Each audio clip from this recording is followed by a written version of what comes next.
आप सभी का स्वागत है ई लर्निंग हिंदी कक्षा में। और आज हम लोग चौथी कक्षा के व्याकरण का पहला पाठ, जिसका शीर्षक है भाषा और व्याकरण के प्रश्न उत्तरों का पुनः अभ्यास करेंगे। ठीक है, तो सबसे पहले हम लोग पाठ को दोहरा लेते हैं। तो आप सभी अपने पाठ्य पुस्तिका की पृष्ठ संख्या 9 देखिए, आओ दोहराएं। ठीक है, मन के भाव और दूसरों तक पहुंचाने और ग्रहण करने का साधन भाषा है। ठीक है, मन के भाव को दूसरों तक पहुंचाने और ग्रहण करने का साधन ही क्या है? भाषा है। ठीक है, भाषा के दो रूप हैं। ठीक है, हमने भाषा के दो रूप पढ़े हैं।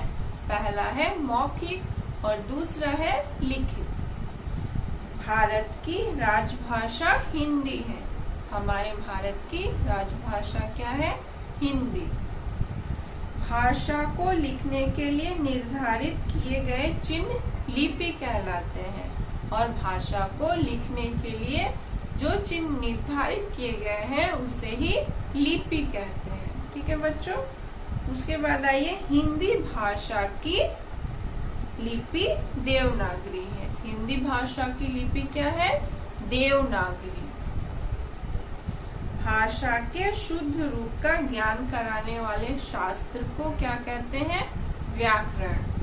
ठीक है, अब आइए पृष्ठ संख्या 10 और देखिए प्रश्न उत्तर। पहला प्रश्न है, भाषा किसे कहते हैं? आप सभी को मालूम है भाषा किसे कहते हैं?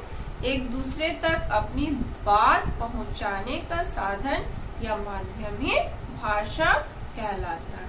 ठीक है, अब देखिए लिपि क्या है?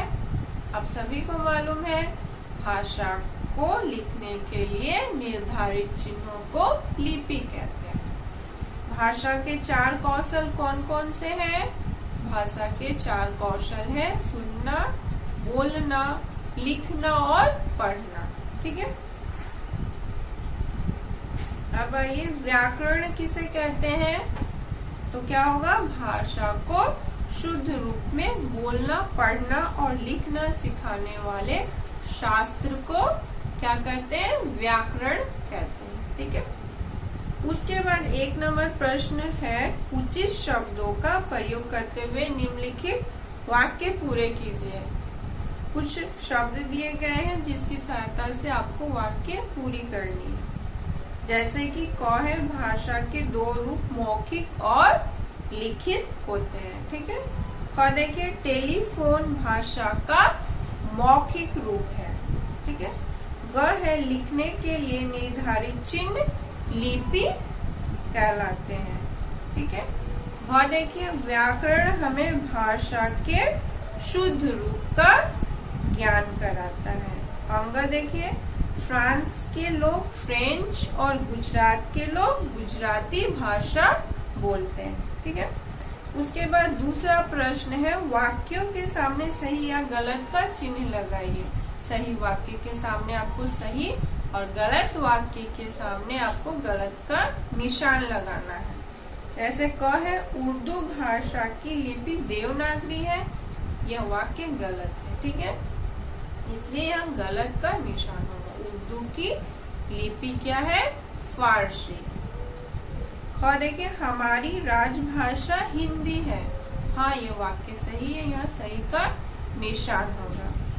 ग है, भाषा के 3 रूप होते हैं। हमने भाषा के 2 रूप पढ़े हैं, इसलिए यह गलत वाक्य है, यहाँ गलत का निशान होगा। ठीक है, घ देखिए, भाषा के शुद्ध रूप का ज्ञान कराने वाले शास्त्र व्याकरण कहलाता है। हाँ, यह वाक्य सही है, इसलिए यह सही का निशान होगा। ठीक है, अगला नंबर देखिए, जब हम आपस में बात करते हैं तो भाषा का मौखिक रूप कहलाता है। हाँ, मौखिक रूप कहलाता है, इसलिए यह वाक्य सही है, इसलिए यहाँ पर सही का निशान होगा। ठीक है, अब आइए पृष्ठ संख्या 11।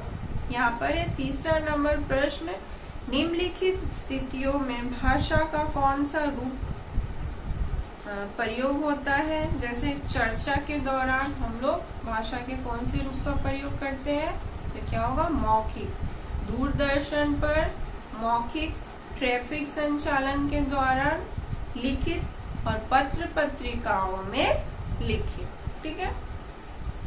4 नंबर है उचित मिलान कीजिए। रेखा की मदद से आपको सही मिलान करनी है। जैसे भाषा और लिपि, हिंदी भाषा की लिपि देवनागरी, अंग्रेजी भाषा की लिपि रोमन, उर्दू भाषा की लिपि फारसी, बांग्ला भाषा की लिपि बांग्ला और पंजाबी भाषा की लिपि गुरुमुखी। ठीक है। उसके बाद मैंने आपको होमवर्क दिए थे जो आप लोगों ने सभी ने सही किया है। उसके बाद आइए पृष्ठ संख्या 12 और देखिए जीवन मूल्य। हमने इस पाठ से क्या सीखा? तो हमने इस पाठ से सीखा कि अपनी मातृभाषा का अधिक प्रयोग करना चाहिए और दूसरी भाषाओं का भी आदर करना चाहिए। जो हमारी मातृभाषा है उनका हमें अधिक से अधिक प्रयोग करना चाहिए और जितने और भी भाषाएं हैं उनका हमें सम्मान करना चाहिए, आदर करना चाहिए। ठीक है बच्चों, तो आज के लिए यहीं तक। धन्यवाद।